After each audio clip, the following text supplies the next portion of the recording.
Vous avez dit plastoc, mais le plastique peut aussi être chic. C'est tout du moins la question que pose le musée de la ville de Saint-Quentin-en-Yvelines dans le cadre de sa nouvelle exposition Plastique Plastoc.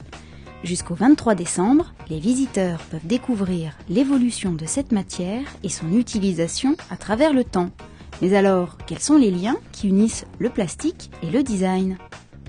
Plastique Plastoc, c'est en fait l'histoire d'une rencontre un peu improbable entre le plastique et le design dans la seconde moitié du XXe siècle, au moment où Saint-Quentin-en-Yvelines sort de terre.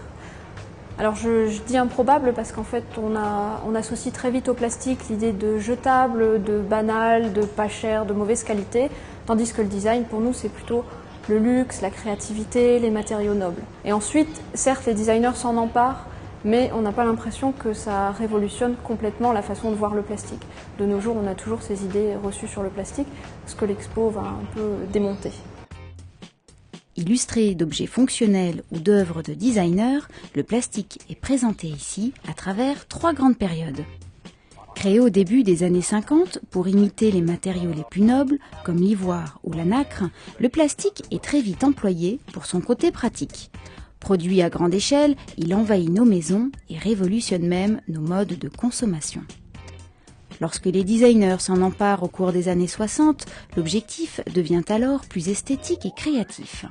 Place aux tendances colorées et aux formes improbables. Depuis les années 80, des bouleversements économiques et des changements de mentalité poussent désormais les industriels designers à produire des plastiques intelligents. Des plastiques qui changent de couleur, qui se déforment et surtout qui se recyclent. Le plastique a-t-il encore de l'avenir ?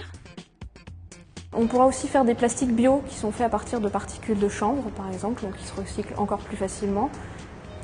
Et puis le plastique pourra être utilisé dans beaucoup d'innovations technologiques.